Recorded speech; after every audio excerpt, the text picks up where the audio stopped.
So the Accord, it's a dud.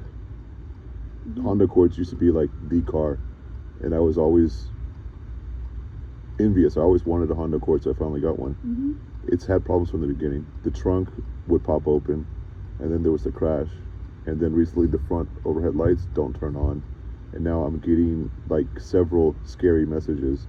Brake system's failure, collision control system is no longer functional, right? Like I can't even drive it. I would not even drive in that car. And it's getting to close to 45,000 miles. At 60,000 miles, the drivetrain warranty expires. So if it has these problems at 45,000 miles, I could take it to the dealer. They charge me $2,000 or $3,000 in repairs that they promised they wouldn't charge me because the warranty is supposed to be full. And then what happens? At 60,000 miles or 70 or 80, it happens again. So it's a trap. If I keep the Ridgeline and just drive it, I will definitely go over 1,000 miles a month over the 36-month term. If I keep the Honda, it's a potential death trap because the electronic system, there's something wrong with it. And so I'm disappointed in Honda, but I'm also stuck in a web with Honda. So the only option is increase income generation. So bartending is one thing, and since I'm stuck in the web of Honda, I'll sell Hondas. That's one thing. So But how do you want to sell Hondas if your cars are not, you have the experience? I'll just tell people the truth without telling them the whole truth.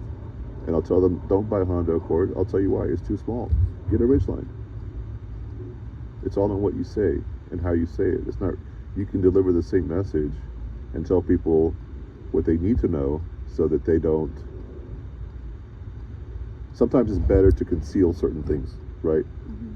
So you can still kind of be honest, but also keep people from harming themselves. And so if I keep driving the Accord, oh, it's cold. Okay, that's one thing. So what that leads to is it'll be better during this custody trial if we agree to adjust the hours. I'm going to be working probably every weekend. So what I would ask, instead of picking up the kids on pretty much every other Friday and then dropping them off on the Sunday, is in switching it just to the weekdays. So I would pick them up like at school on Monday, and then you pick them up on school on Wednesday. So I have the same amount of time with them, but you have them every weekend, basically. So I think for you, they'll probably be better, or you probably like it more, because on the weekend is where you can spend more quality time with the kids. So it's just an issue. I think it's better if we just notarize this. Every time you call your lawyer, she charges you by the minute. By the minute. And at $300 or $400 an hour, a 5-minute conversation? Or do you want to have a dinner over at Bankhead Brewery? Because that's actually how much it costs. So think about it. Another thing, you're asking for mental health records that I already sent you. Why? I was looking for the You're lying. that I got. You're lying. From No. June, July. You're lying. No. That's not true at all. Okay, then send me the email. When I get a final deadline of when I need to send them to you, then I'll send them to you. Okay? And that's going to come from the judge, not from you.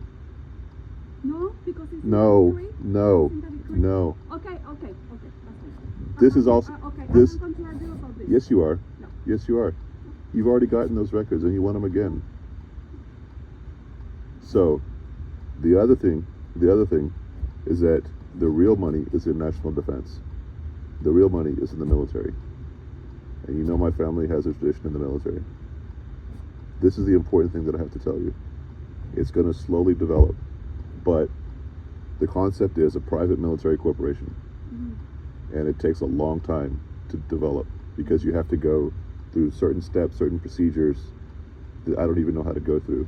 So I don't really know how to go about it, but I'm finding out. The private military corporation, which I would be a part of, is not really military. But we would need military training to carry out the objectives. The objectives are border stability. We would actually be firefighters and medics, field medics, fires. which are occurring more frequently in South Texas and northern Mexico. And then you have the situation with migrants, documented, undocumented, illegal, legal. For us, it doesn't matter. The primary objective, the vision, is that we would carry truckloads of men to go down into Mexico to build hospitals, to build clinics, to offer on-the-spot aid towards migrant families and children, right?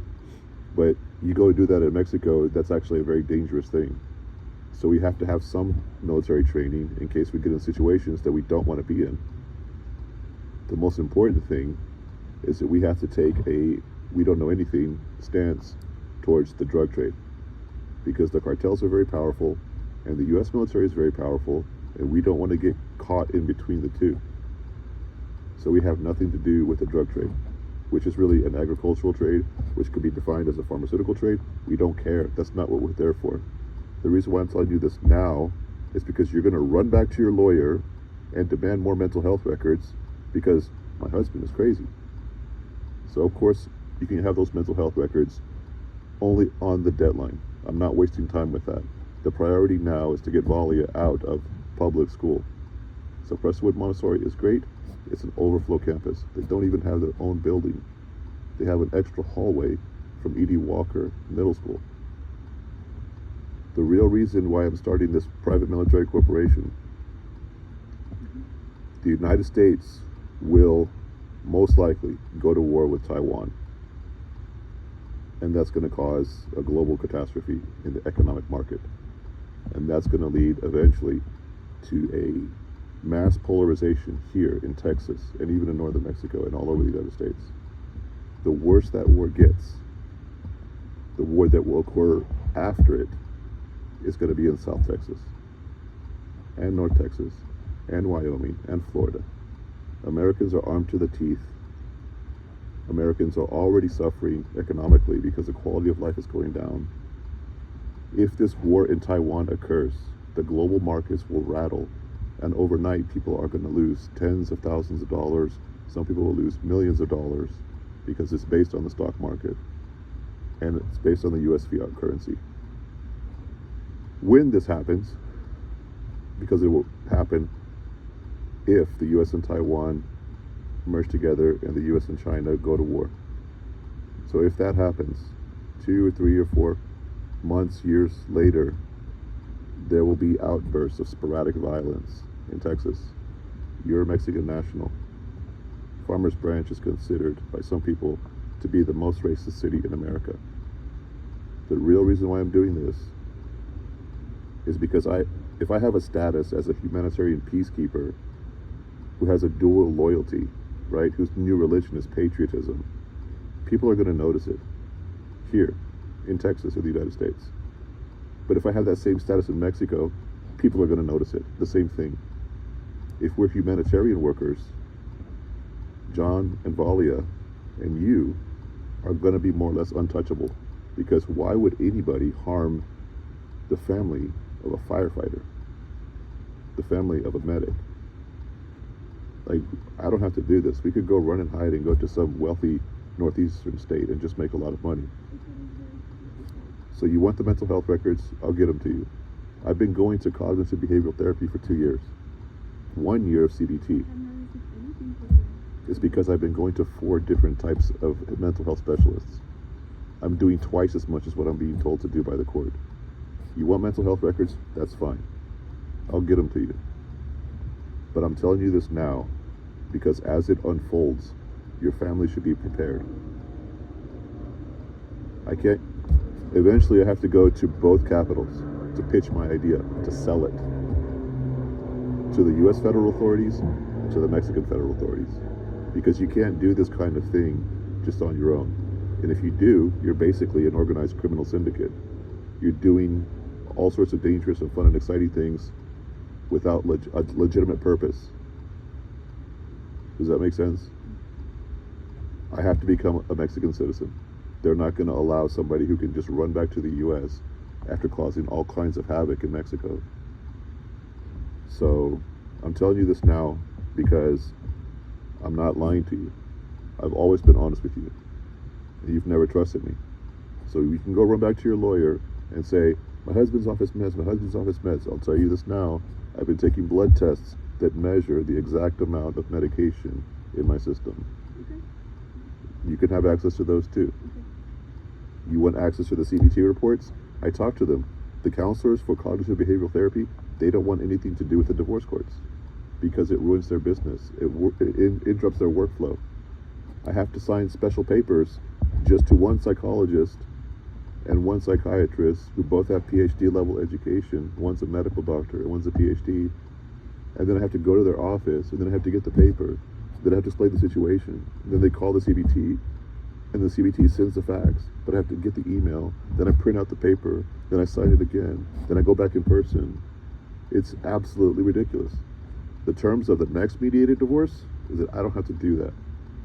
I'm not a child that needs to go to you and say, Mommy, look, I got an A on my report card. If you want regular reports, that's fine.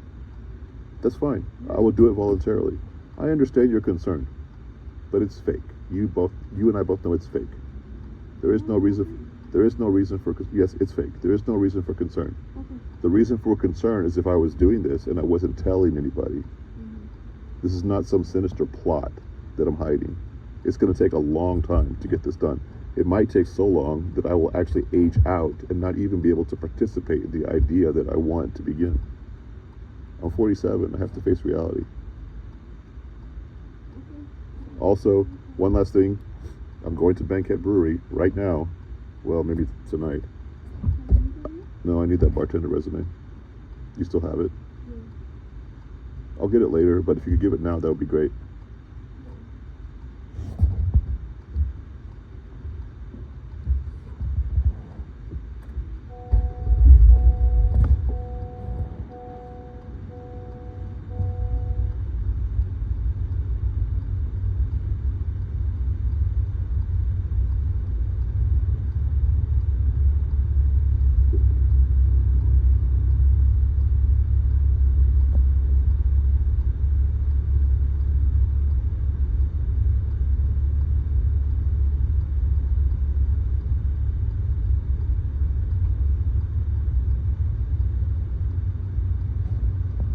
All right, I have to go to work. Yeah, did you read it? Does it look decent or what? It looks fun. I'm going to show it to a few bartenders to just ask their opinion. But I know from experience, if you show a resume to a bartender, they get nervous because managers they're douchebags. Gainwell had my replacement ready 2 months before they laid me off. They hired this new guy, and they slowly gave him all the normal change orders that I was going to work on. You didn't know that? No, I did, but I thought it would take longer. But I was already looking for a new role because I'm always looking for new jobs. Yep. Bye-bye.